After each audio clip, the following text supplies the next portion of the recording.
Welcome back. Kevin Durant on his way to the Houston Rockets in what was called a blockbuster trade, going for 5 first-round picks or 5 picks.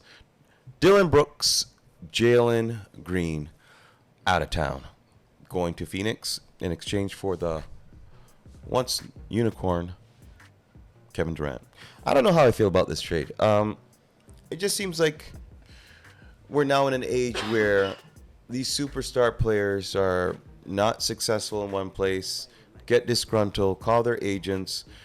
I got to get out of here, and they find themselves a new home. Let's team up with these guys, or let me team up with these guys, and let me see if I can win a title. It seems that's the new face of the NBA. Kobe stayed with one team, Magic stayed with one team, Bird stayed with one team, Jordan stayed with one team. They did it the right way. Obviously, that's not the climate of the NBA today, but we can recognize from those guys and what they've done in their careers what it takes to really build a championship. Kevin Durant is probably on his 5th team in probably like 7 years. I don't know. It just seems like every day you hear news about Kevin Durant, something is going on. They're not winning, and he's unhappy, and he finds himself on another team. The big hype is there. Kevin Durant is talked about as coming in to save this squad, and we're looking for Kevin Durant to take us over the hump. Houston. Great coach. Finished 2nd overall with no Kevin Durant. This year, obviously, with KD coming in, and Houston keeping majority of the team, right? They didn't really give up. They gave up Jalen Green, replaced him with Kevin Durant. Dylan Brooks, yeah, he's the heart and soul of the team defense, but someone who can be replaced. Looking at Houston now and the asset that they acquired in Kevin Durant, are we now looking at a serious contender to challenge OKC for the title next year? Contender, they definitely should be in the mix. Okay. You do this deal because you clearly saw in this playoff run that you didn't have an option when in that final 5 minutes when you needed a bucket. They were coming up short, and I understood that. Hey, we wanted to give Jalen Green an opportunity to see if he could potentially be that guy or grow into being that guy. And you quickly found out this season Very quickly. That's not what he. I mean, it was so bad that you weren't even willing to think or even question. You were pulling the trigger right away. And also, there's been talk about whether or not his focus is there. Everybody had to improve, a lot of questions. A lot of questions around that. And if you hear any discussion of that, you gotta move off that guy. Wow. Because not only is your team offense gonna be heavily based around him, work ethic is contagious. You're gonna have to continuously pay this guy. Yeah. And are you gonna be wanting to have so much of your cap allocated to a guy that? Yeah, when his game is on, yeah, you squint your eyes and you could say, "Oh my gosh, that looks like a number one option." But when the playoffs come, there's no disguise, no substance. You can't hide. What you are comes to the forefront, and it's exposed. If you're not that guy, it's found out fairly quickly. And I understand he's young, yes. But me personally, I wasn't never a big Jalen Green fan. Again, you hear about the work ethic, and then you also see his off-court decision making. I'm out. Certain guys, your off-court decision making, again, that's your life. You're gonna do what you want to do. But just like Zion Williams, you look on off-court, whether it's his eating, whether it's who he's choosing to hang out with. Superstars? those mattress actors. Hugh? Like I can't rely on your decision making. I'm out. As face of the franchise, go-to guys. No, man, I'm out.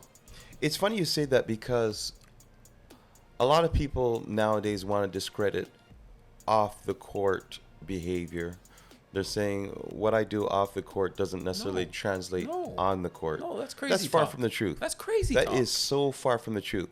A lot of times, what they do off the court could possibly give you a clear view of what these players are going to be like on the court. And again, a lot of the talking heads. Oh, I don't talk about people's personal business. I get it. You don't want to become TMZ. Cool. But the fact of the matter is, it's a huge part. If you're out there whoring around, spending time with the mattress actors, what does that mean? You're not spending time in the gym. You're not. All right. What do we put on a pedestal of so many of the greats? Why? Because they were in the lab, upping their game. Kobe's, hey, we're from Toronto. We seen what DeMar DeRozan went from because of it was time in the gym. Good example. Again, good right? example. Guy couldn't shoot. He went in the gym, became a mid-range assassin, right?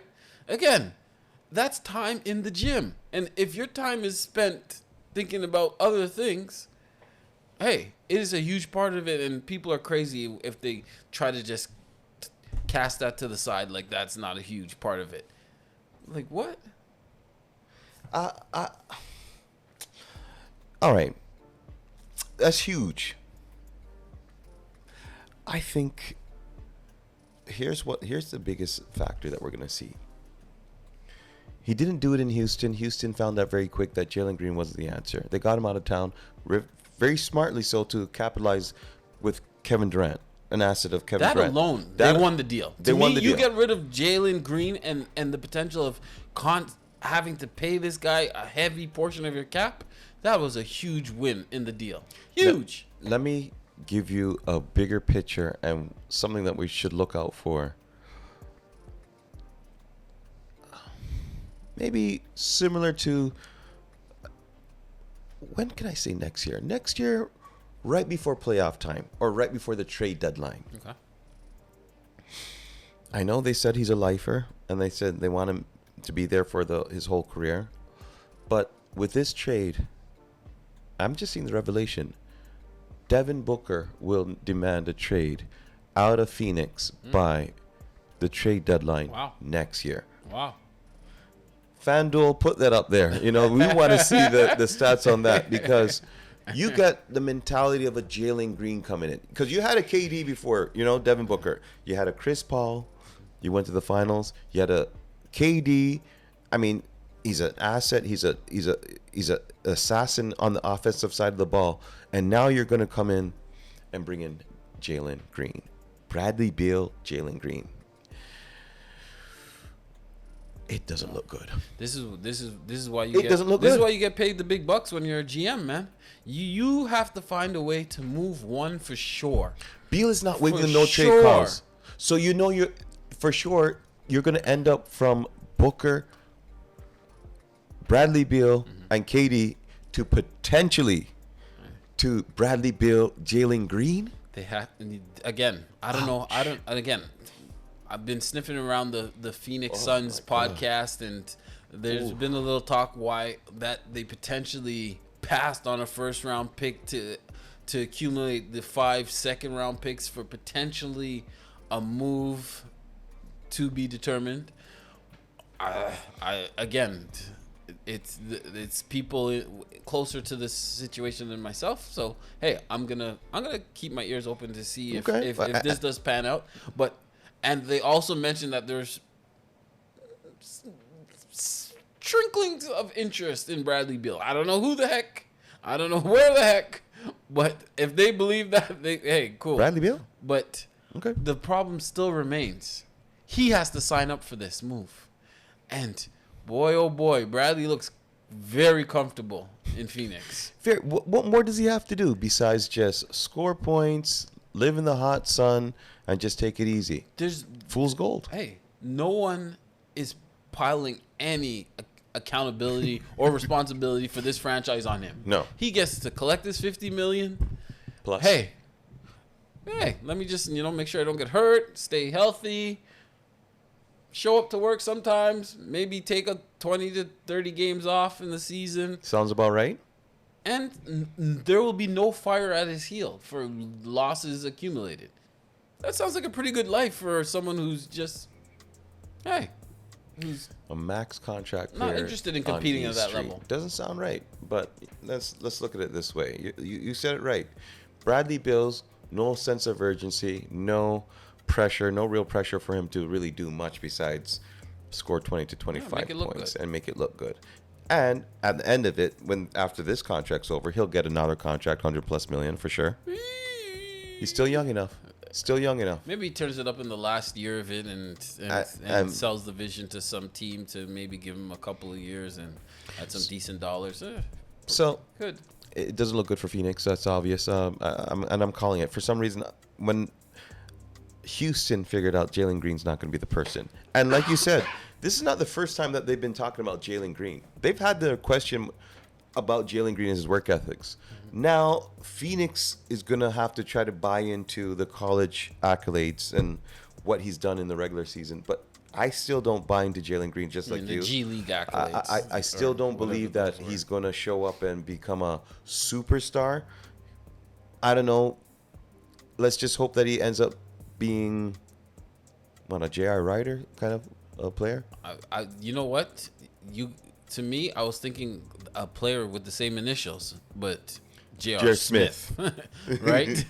That looks, again, you squint your eyes and some nights it's like, man, this guy could be a go-to, a 1 or a 2, but then you just, the lack of focus, the lack of discipline, the correct role for him when it's all said and done, it's probably going to be a 6 man who comes out there certain nights and, hey, you can light it up. And when you're going, hey, we're going to let you ride. And then on those other nights where it's not going, hey, you're the 6 man, so we're not really dependent. Our team's not reliant on you. So let me ask you this question then. Because we have Houston making the playoffs, of course. Of course, yeah. And making a serious challenge, pushing. It's gonna depend. They're gonna challenge OKC. How things fall, right? Health wise, how other teams health wise are doing, where they land in terms of positioning. Because the West is gonna be a heck of a battle next year again. So, do you see Phoenix Suns making the playoffs? Oh, the Phoenix Suns? No way. You don't see them making the playoffs? Oh no. We're talking about a team that's lottery bound for sure. Ooh. Does Devin Booker hang around? Does he request a trade?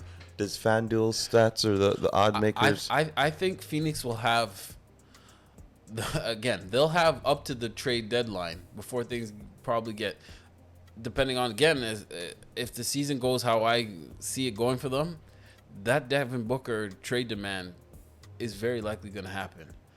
Unless their GM finds a way to move out Beal, move out Green.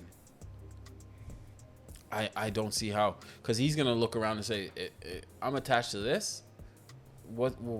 I'm 30 years old now. What is there here? I think that Jalen Green's going to be their rebuilding tool. Or rebuilding. I think they're going to build around Jalen Green. Oh gosh, stop it. Think about it. Other GMs are not going to be fooled. Well, I'm sure they're gonna want to showcase him and hopefully, hey. How are you gonna showcase him with Devin Booker? So you're gonna devalue Devin Booker to showcase Green? Booker's value will remain, right? Teams will look at it and say, hey, he's in this salt situation. We get him out of there, or we can get that 25, 5-5 guy back. Yeah, well, let's see. Devin Booker, Phoenix Suns, you got some explaining to do. You got some answering to do, because next year, if we don't see you in results, the media is going to really kill you. But Devin Booker, I think you're going to welcome that hammering, because it's going to be easier for him to request that trade out. But the big news, KD going to Houston. You say they're going to challenge OKC for the title. I say they're going to challenge OKC for the title. I still have Dallas and Denver ahead of them, but we will see what happens next year. And when we come back, we'll talking about it. He has a jersey on. The New York Giants. Are they going to finally make the playoffs without Daniel Jones?